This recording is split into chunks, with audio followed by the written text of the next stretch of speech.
별이지의 유튜브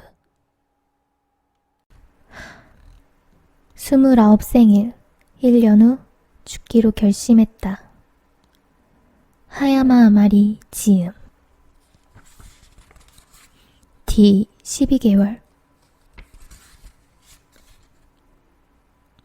조용한 절망 속에 29은 온다. Happy birthday to me 29. 내 생일을 축하한다. 3평짜리 원룸에 혼자 덩그러니 앉아 노래를 부른다. 서늘한 형광등 불빛이 낡은 장판 구석구석을 비추고 있다. 사방을 둘러싼 하얀 벽에는 그 흔한 달력이나 사진 한 장조차 걸려있지 않다. Happy birthday to me 동네 편의점에서 사온 조각 케이크엔 달랑 촛불 하나. 원래라면 큰 초 2개, 작은 초 9개를 꽂아야 하지만 그럴 자리가 없다. 어쩔 수 없이 한 개만 꽂고 노래를 부른다. Happy birthday to me 이 노래가 이렇게 긴 줄 몰랐다. 간신히 다 부르고 나서 한숨으로 촛불을 끈다. 그래도 생일이니까 힘을 내어 중얼거려 본다. 축하해. 29번째 생일. 이제 혼자만의 파티를 시작한다. 혼자인 건 괜찮다. 작년에도 재작년에도 혼자였으니까. 그래, 괜찮다. 일어서서 물끄러미 방을 둘러본다. 냉장고, 텔레비전, 나무 선반이 한쪽 벽으로 줄지어 있고 한 가운데에는 하얀 접이식 테이블이 덩그러니 놓여 있다. 밋밋하고 살풍경한 방 옆으론 작은 주방이 칸막이에 가려 있다. 일체형 욕실이 딸린 비좁은 원룸이지만 회사와 집만 오가는 싱글에게는 충분하다. 장마가 끝난 뒤 무더위 직전의 후덥지근한 공기가 방 안에 가득했다. 딱 허리 높이 창까지 무릎걸음으로 다가가 초록색 무지 커튼을 젖히고 창문을 활짝 열었다. 뜨거운 바람만 쏟아져 들어왔다. 구형 붙바지 에어컨이 있지만 전기요금이 무서워 켤 업무도 못 낸다. 덥고 끈적끈적하지만 그래도 생일이니까 파티를 시작해보자. 습관처럼 텔레비전을 켜자 예능 프로그램 속 등장인물들이 호들갑스럽게 떠들고 있다. 방 안이 시끌벅적해진 기분이다. 이렇다 할 취미도 없다 보니 회사에서 돌아오면 배경음악처럼 텔레비전을 켜두곤 한다.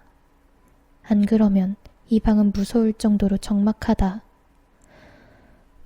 주방에서 접시와 포크를 가져와 테이블에 올려두고 조각 케이크 하나로 만찬을 준비한다.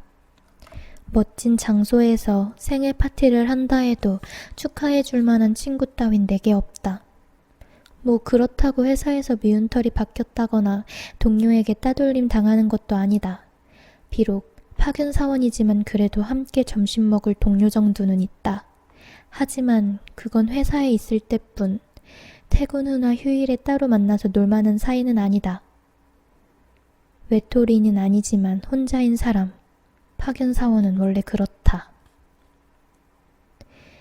나는 3개월마다 직장이 바뀐다.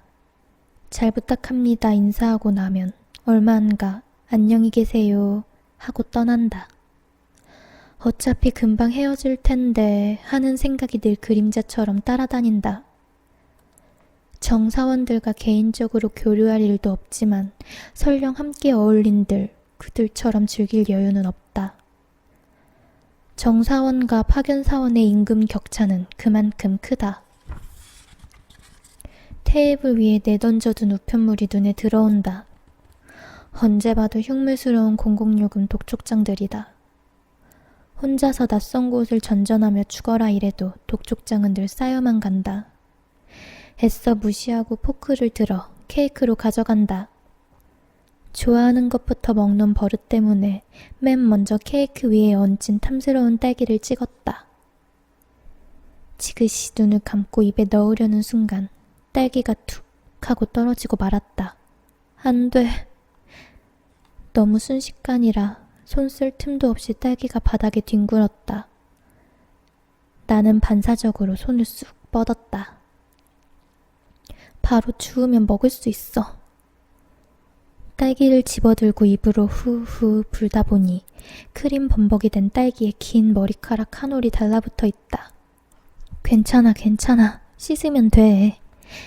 나는 스스로 최면을 걸며 싱크대로 달려갔다. 허리를 구부리고 수도꼭지를 트는 순간 갑자기 마음의 끈이 끊어졌다. 뭐 하는 거니 너? 스테인리스 싱크대에 쌓인 설거지 더미에 내 얼굴이 비쳤다. 바닥에 떨어져 더러워진 딸기를 기어코 주워 먹으려는 나. 뒤룩뒤룩 살찐 30즈음의 외톨박이 여자. 그것이 지금의 나였다. 적어도 오늘만큼은 안 울려고 했다. 하지만 내 의지와는 상관없이 뜨거운 눈물이 볼 위로 주르륵 타고 내리기 시작했다. 안 돼, 라고 생각했지만 이미 늦었다. 그 한 줄기를 시작으로 그동안 억누르고 있던 눈물이 한꺼번에 터지기 시작했다. 눈물은 흐르고 또 흘러 도저히 멈출 수가 없었다.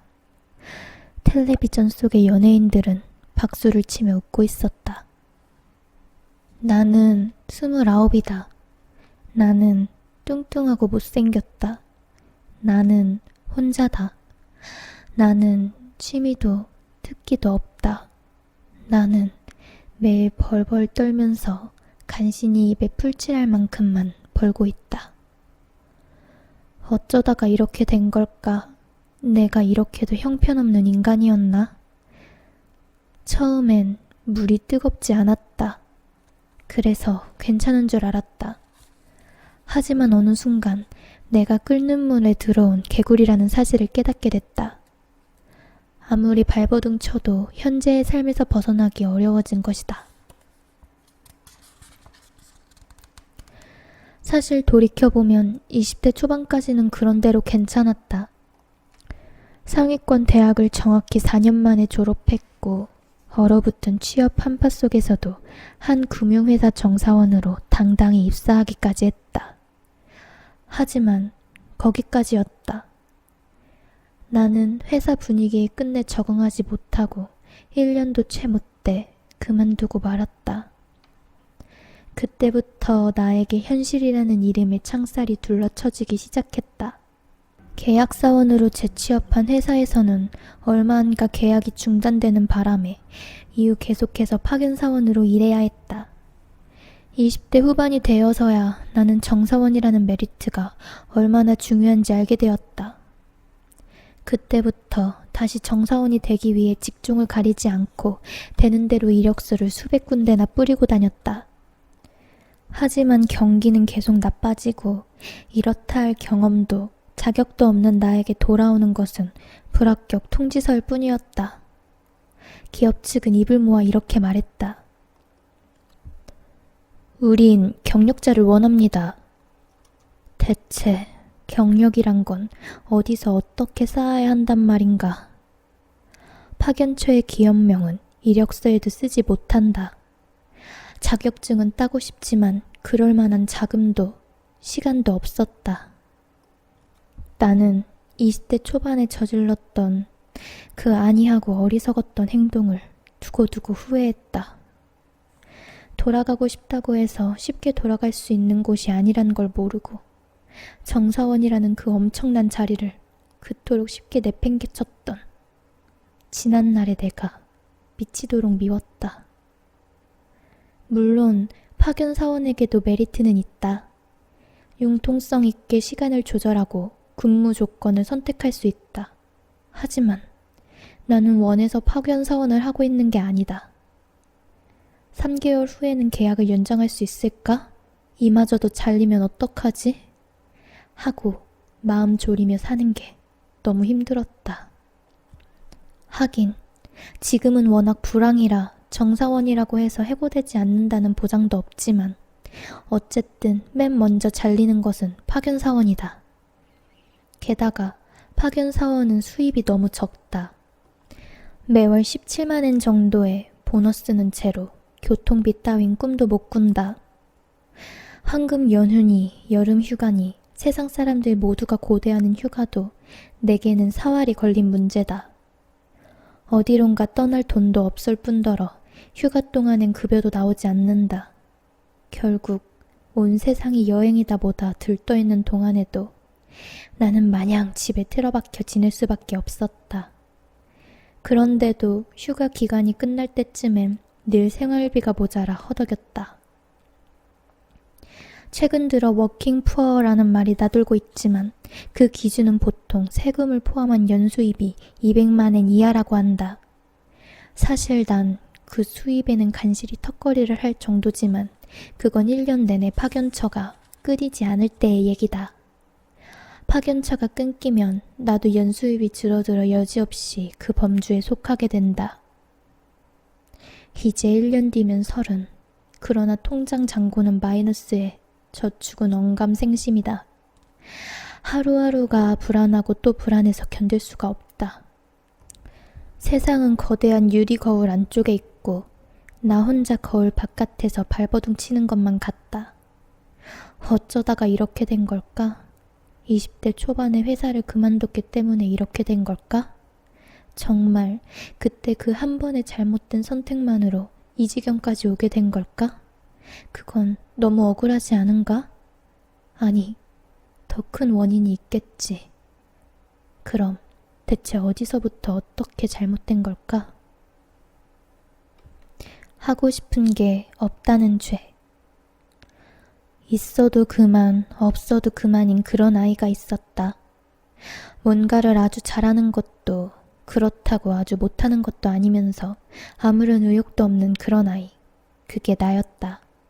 평범해도 그렇게 평범할 수가 없었다. 나는 어릴 때 피아노도 치고 수영도 하고 주산도 배웠다. 하지만 하고 싶어서 한 게 아니라 남들이 다 하니까 그냥 따라했던 것뿐이다. 물론 그런 배움을 통해서 잠재되어 있던 재능을 발휘하게 되는 경우도 있다지만 나에겐 그런 싹이 전혀 보이지 않았다. 재능이란 잘하는 것이 아니라 하고 싶은 것을 뜻하니까.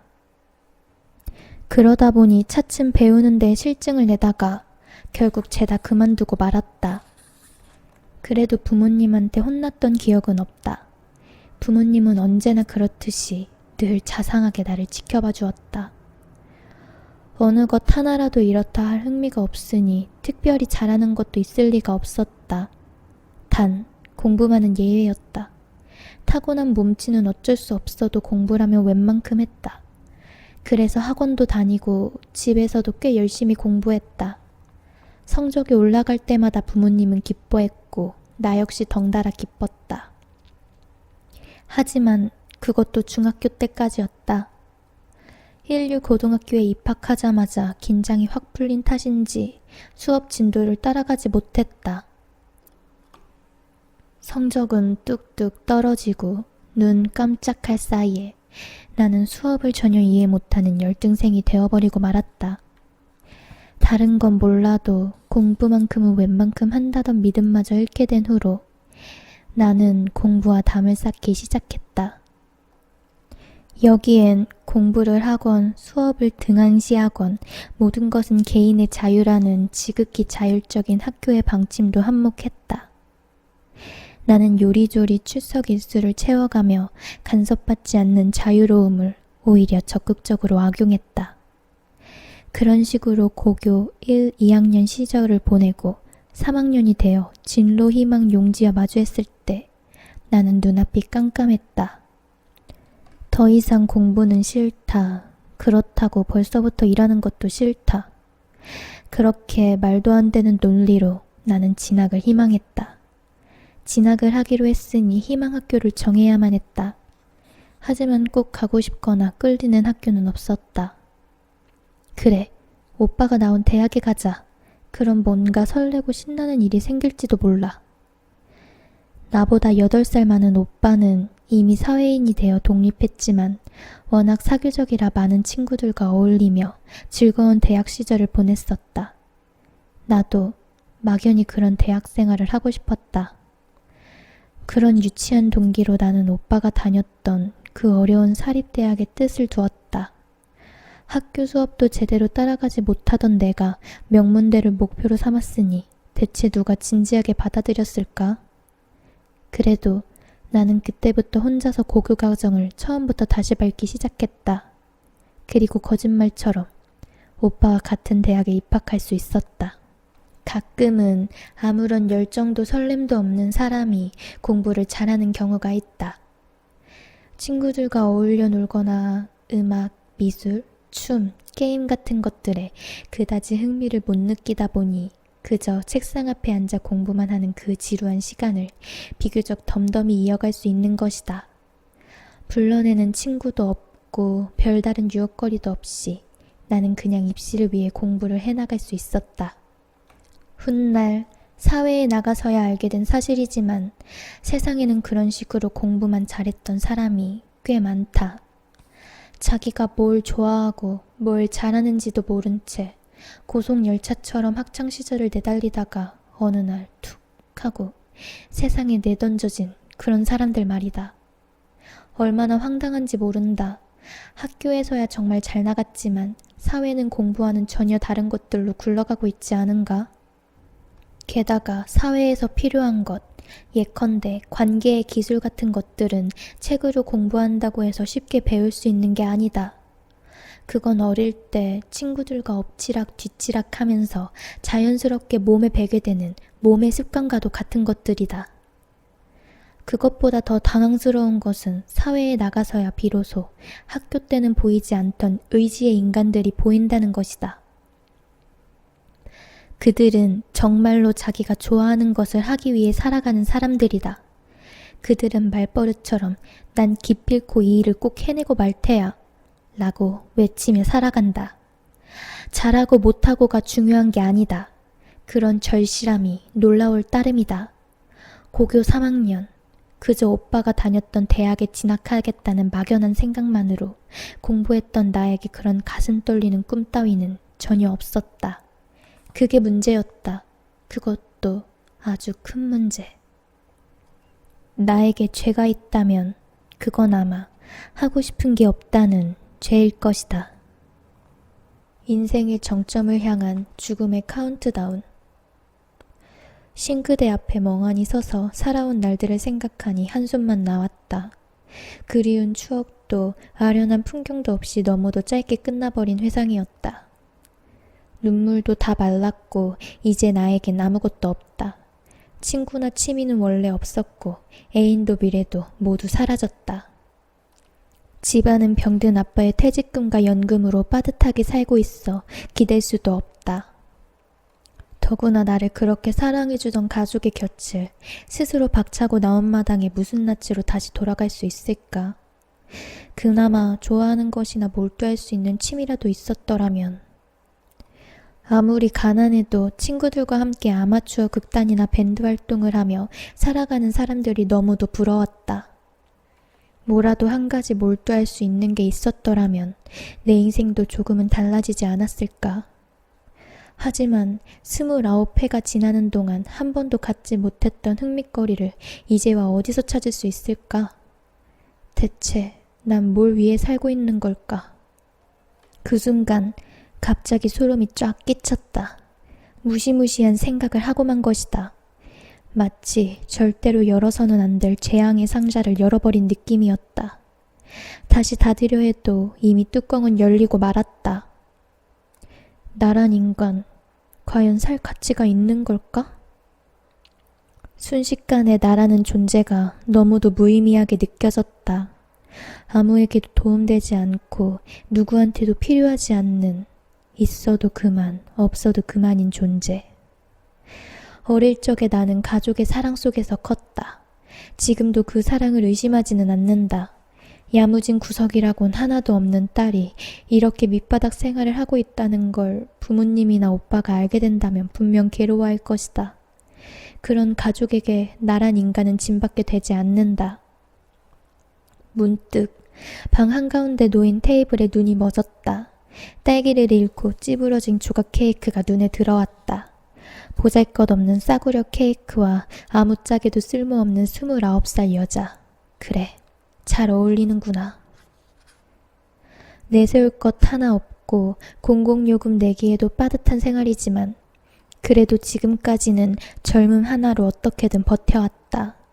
그러나 이제 30대가 되면 취직은 더 힘들어질 것이다. 지금까지 수백 군데 이력서를 뿌려봤자 오라는 곳은 한 군데도 없는데 자격증 하나 없는 나를 앞으로 누가 뽑아주기나 할까? 장래에 대해 함께 이야기 나눌 만한 친구도 내겐 없다. 남자? 그들의 시선은 나를 투명인간처럼 통과하여 피부 관리에 열을 올리고 패션 감각이 뛰어난 젊고 화려한 정규직 여사원들에게만 향한다. 그녀들은 미팅이다, 술자리다, 매일매일이 즐거워 보인다. 하지만 나는 그런 모임에 나가본 적이 없다. 설령 누가 미친 척하고 나를 불러낸다 해도 입고 나갈 옷조차 없다. 신데렐라는 마법을 걸어줄 마녀가 나타날 때만 신데렐라다. 마법이 없으면 그저 재투성이 하녀에 불과하다. 못생긴 얼굴에 70kg이 넘는 30문턱의 패배자에게 남은 인생은 그저 내리막길 뿐이다. 앞으로 한 살, 또 한 살 나이를 먹는다는 게 너무도 끔찍하고 두려워 견딜 수가 없다. 지금보다 더 밑바닥 생활이라면 그건 도저히 살아갈 수 없다는 것을 뜻한다. 나는 태어나서 처음으로 온몸을 부르르 떨며 친구를 그리워했다. 아냐, 열심히 하면 좋은 일이 생길 거야 라고 거짓말로라도 격려해줄 그런 친구가 그리웠다. 하지만 나는 철저히 외톨이였다. 앞으로 1년이면 나의 20대도 막을 내린다.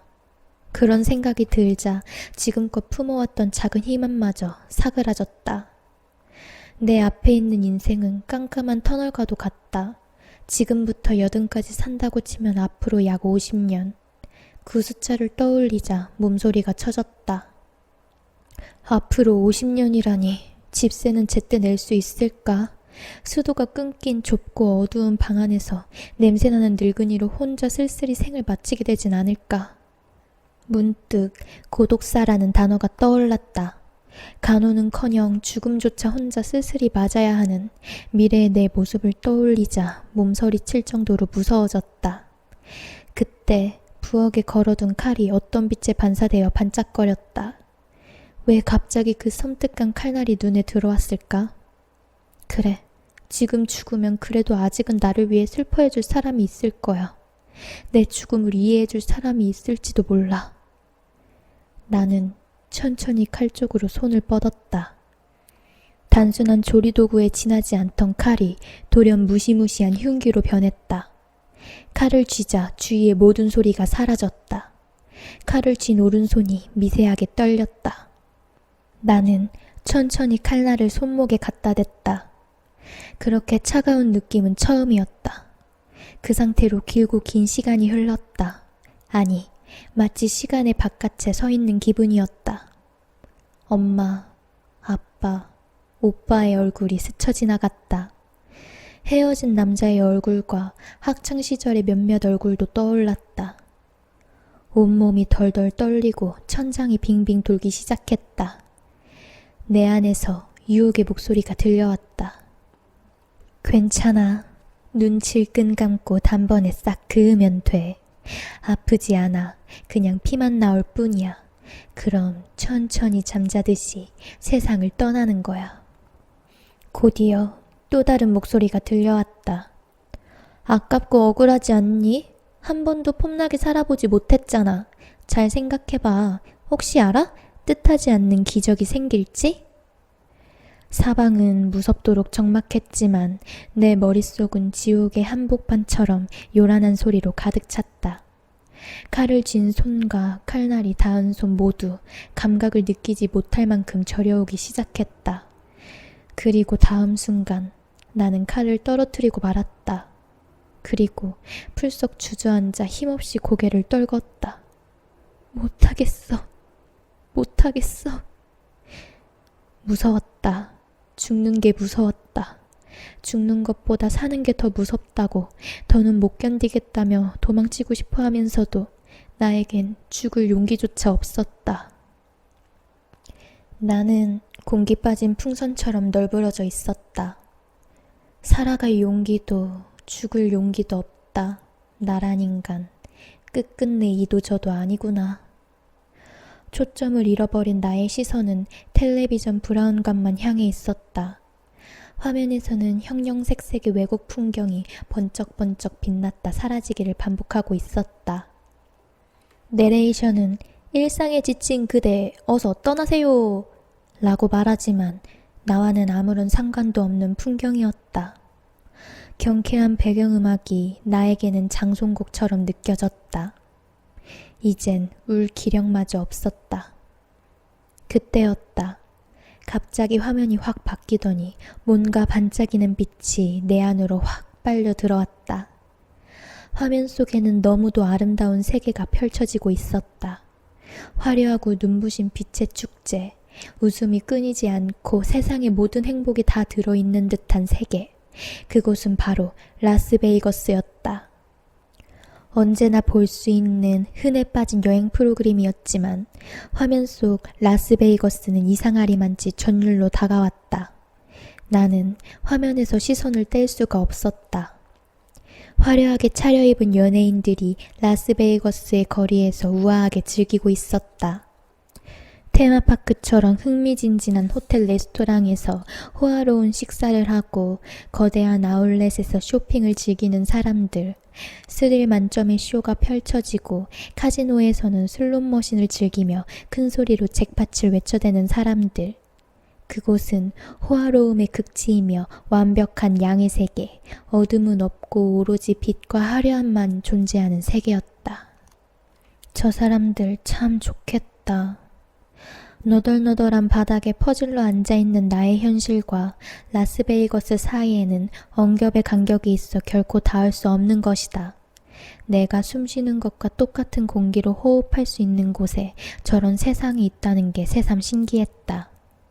암울한 현실과는 동떨어진 곳, 날마다 행복한 축제가 펼쳐지는 세계, 그곳은 지상낙원 그 자체였다. 텔레비전 화면이 바뀌고 한참이 지나도록 나는 그렇게 멍하니 앉아 있었다. 하지만 시카를 들고 있을 때와는 전혀 다른 기분이 생겨나고 있었다. 너무도 낯선 느낌, 너무도 생뚱맞은 느낌. 그것은 난생 처음 뭔가를 해보고 싶다는 간절한 느낌, 가슴 떨리는 설렘이었다. 갑자기 내 속에서 너무도 낯선 욕망이 꿈틀대기 시작했다. 어차피 죽을 거라면 좋다. 단 한 번이라도 저 꿈같은 세상에서 손톱만큼의 미련도 남김없이 남은 생을 호화롭게 살아보고 싶다. 단 하루라도. 정말 멋진 아이디어가 아닌가? 나는 특히 카지노에 끌렸다.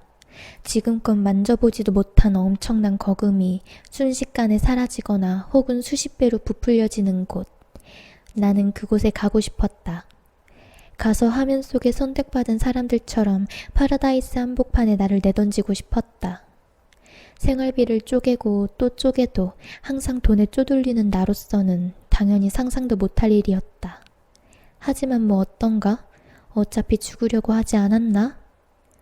갑자기 이 나이가 되도록 푼돈에 연연하고 있는 나 자신이 바보처럼 느껴졌다.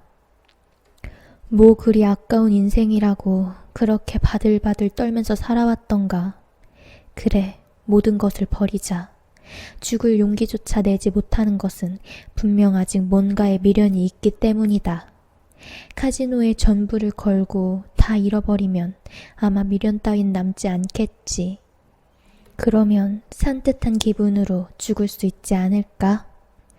차츰차츰 캄캄하고 끝이 없던 터널에 갑자기 한 줄기 빛이 보이기 시작했다. 그래, 라스베이거스로 가자. 어차피 죽을 거라면 30이 되기 직전 29의 마지막 날, 이보다 더 좋을 순 없다고 생각되는 그 멋진 순간을 맛본 뒤에 죽는 거야. 카지노에서 전부를 잃어도 상관없다. 내 인생에 전부를 걸고 승부를 펼쳐보는 거다. 그리고 땡. 30이 되는 날 미련 없이 목숨을 끊는다. 1년. 내게 주어진 날들은 앞으로 1년이야. 지금 나에게는 죽지 못한 타제에 맞이하게 된 시간밖에 없다. 나는 지금부터의 시간을 남아있는 목숨이라 부를 것이다. 그날부터 내 인생의 카운트다운이 시작되었다.